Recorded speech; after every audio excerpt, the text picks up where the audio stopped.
Welcome back to Trading 360. I'm Nicole Petalides, live on the floor of the New York Stock Exchange on this Monday. Thanks for being with us. It's time for the big three. 3 stocks, 3 charts, 3 trades. Ben Lichtenstein will take us through the charts. Here to take us through the trades is Mike Shorr, Director of Trading Education at Prosper Trading Academy. Thank you both for being here. Nice to see you both. So, Mike, your first name here on the list is Nike. You're looking at this one. You're talking about a breakout. What's going on here? Yeah, so I'm looking for that breakout where we've had quite a bit of resistance at that 100-day moving average. So I like these sort of trades to let the market do the hard work for us. The hard work is getting through that 100. We pulled back a little bit this morning, like the rest of the market a little bit. But if this thing catches a bid, I like that to the upside.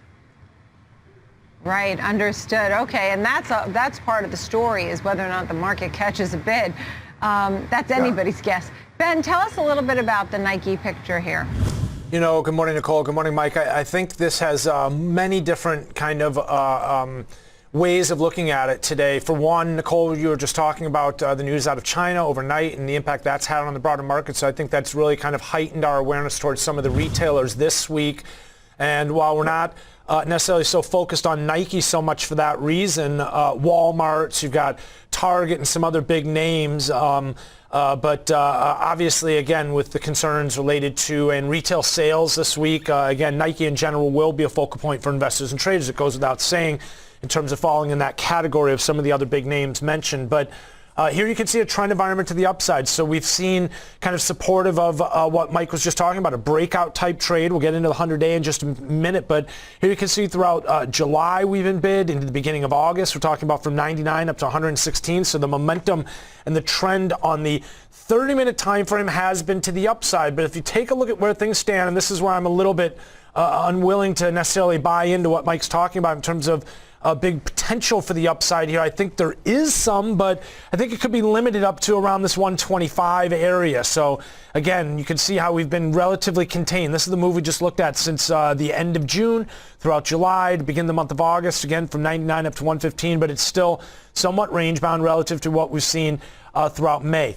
Now, you know, as I look at this, I'm just kind of reminded, of how the ES is taking out those June highs, but you can see how, look, here's the June high for Nike up around this 125 area. So it just perfectly coincides with that upper extreme that we're talking about here, balance area number 4. I've got my eye on 4,300 for the ES, which looks like it coincides with the May highs up around this 128, 130 area for NKE. But I also wanted to just quickly look here. As I mentioned, we'd show that 100-day moving average. Now, this is what Mike's kind of basing some of this bullishness on. I think the move and the breach of this key moving average, I feel like we just have a couple hurdles to get up above before we can support that. And again, just looking at Nike relative to the broader market here, the ES taking out those June highs up through 4,200.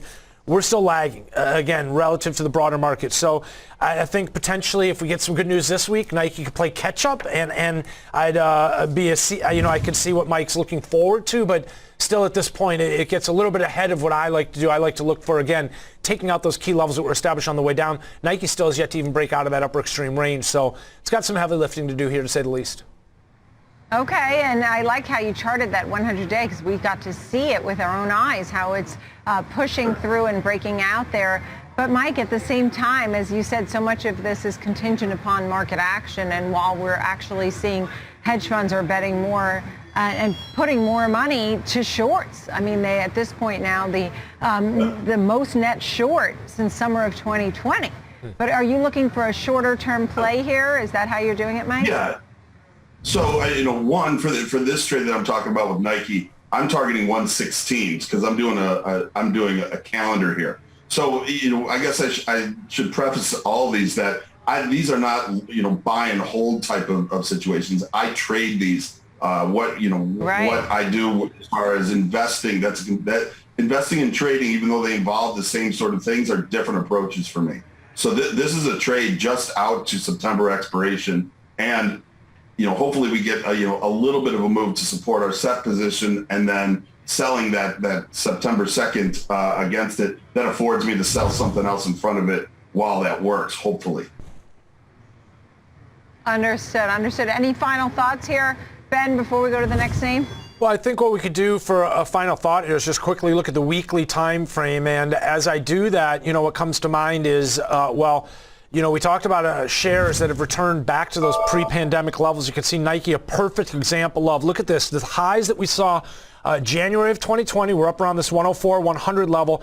Here you can see the price decay, the big sell-off into the $60 lower level that we saw in reaction to the pandemic and the strong rally back. But again, just kind of pointing out how from 179 we've seen that trend environment that I was just talking about, and how we, yes, taking out the 100-day moving average, but finding support around that pre-pandemic high up around 100, but still kind of struggling to really take out anything significant that was established on the way down.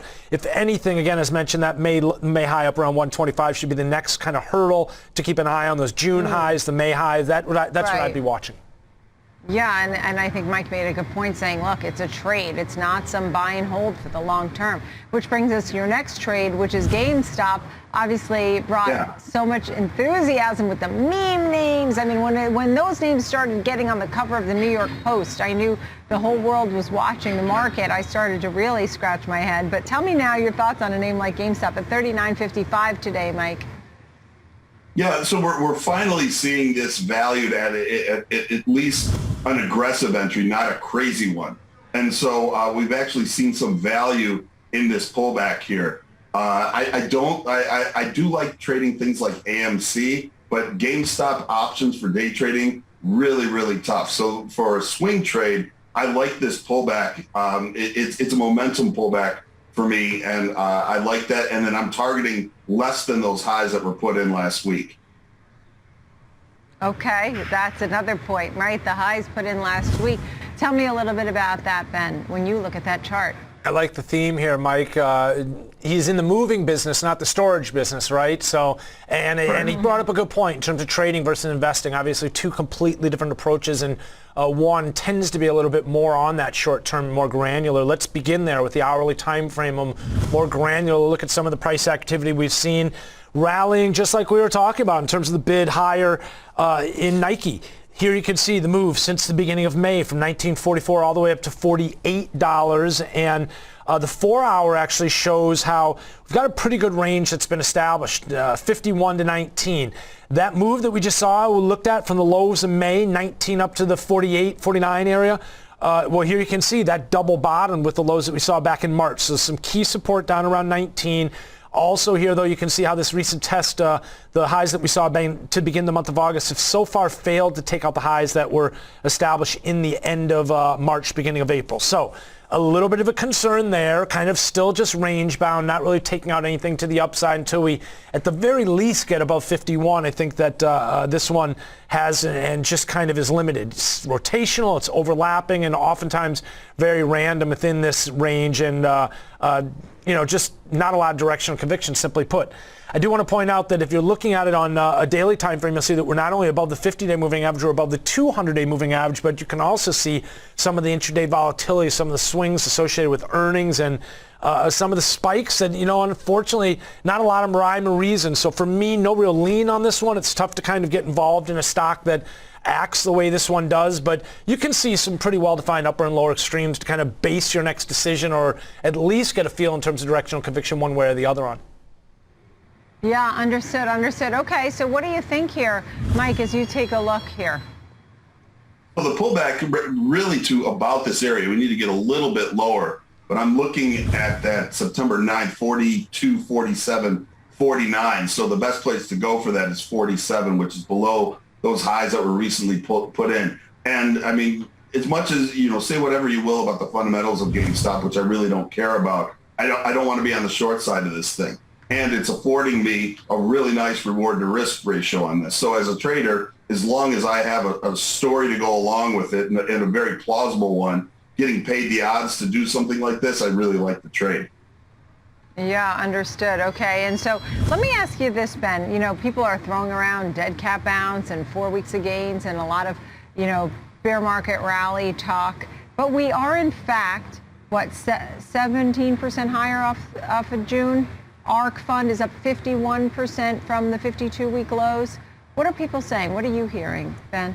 A convincing move, but I think there's still some cautious optimism out there right now. This recent, U.S.-China relations, some of the geopolitics have been, kind of flaring up. For me, Nicole, I was dialed in on at 4,200 level. The June highs were above that. In the ES, you got the Russell nearing the 200-day moving average. And I hate to always kind of set another bar for the market to, a hurdle for it to achieve. But you also now have the May highs up around 4,300. That was a key level. We sold off there after the Fed announcement and that real hawkish tone that we took on earlier this year. So that's the next big level to the upside. I still kind of feel like this is more kind of characteristic or reminiscent of a bear market type rally, but a convincing move off that 36.39 June low nonetheless. 600 points in the S&Ps to the upside. Tough to shake a stick at that.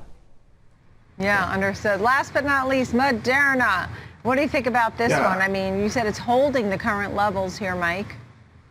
Yes, and the thing is with a bunch of good news coming out on it, that it really can't make that decisive move higher, and it seems like the path of least resistance is to the downside. Now, I love the company. I love the technology that's involved with it, but really nobody cares about that as far as from a trader's standpoint. So what I'm doing is I'm just looking at the chart, and I don't care what name's at the top of it. It can't break above the 200-day moving average recently, and it can't get below that 100-day. And I'm laying about even odds that it doesn't do so over the next 2 weeks. So I like that trade. In general, if you said, do you want to buy or sell Moderna, I'd buy it.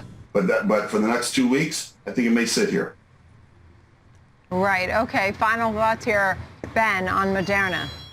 Similar pattern in terms of what we were talking about as far as Nike, as far as GME. We've seen a range-bound trade as of recent, a nice rally off lows from whether it be in May or June. Again, here you can see that, but still somewhat contained. Now, this one did most recently attempt to break up above a key high from back in March, but it failed up around this 200 level. We've been rolling over since. Again, just the last week or so, but this has me a little bit concerned. Why? Because if we start to work our way through this 160, 155 area, well, it opens up a door for a retest of the 115 level. This has been in a bear trend. You can see that off the beginning of December highs. We've got to look for us at the at the daily time frame. And I noticed, and we talked about this before last time we looked at Moderna, potentially for a head and shoulders pattern to pop up. You got a left shoulder again around this 180, 190, 200 level. Similar pattern playing out on the right side here from those highs that we saw back in, again, this month, just that failed attempt at the 200 level. And then again, you've got the head from that high up around 497. I did notice, and Mike just mentioned above the 200-day moving average, we're hanging out right around that level at the 50-day moving average. So it's been consolidating, though. Again, you see this range-bound upper extreme 200, lower extreme, again, being this 116, 110 area, depending on how you want to kind of split hairs here. But keep an eye on this right now. It does seem as if it's kind of consolidating. But like I say, further weakness opens up the door for a retest of lower extreme, and that's in continuation of the trend that we've seen lower. So unfortunately for the bulls, continuation more likely than change is the philosophy I always sort of adopt. But yeah, if we got above 200 here, that could kind of change the mentality and change the mindset. That'd be that first level to take out to the upside, the way I see it. Okay, so that's something to watch there. And you were saying about the path of least resistance probably to the downside there, Mike. Your final thoughts here. Yeah, let's hope that they just fight it out in the middle of my strikes. That's what I'm looking for. I like that. I like that. You want to give me a quick thought, Mike, on what's going on in the markets, big picture? Sure. A little bit different than what I saw off of some of the rallies off of the lows earlier in the year is that it's been pretty aggressively snapped up where any sort of pullback is a meaningful pullback. I don't mean a downtick, but any meaningful pullback has been bought. And really that's, I don't know if I'm just seeing it the same way or whatever, but I'm looking at value buys as opposed to, oh my goodness, I'm trying to pick the lows, which I hate doing. But now you kind of have not 2 years ago where it's just like, well, pick a stock that you like and find some price and then buy it. It's not like that. But these pullbacks are showing strength. So that's generally good for the rest of the year. Yeah, understood. Good to see you on this Monday. Mike Shorr and Ben Lichtenstein. Mike Shorr of Prosper Trading Academy, our own Ben Lichtenstein, host of Futures here on the TD Ameritrade Network. A good big three, right? We looked at Nike, GameStop, and Moderna.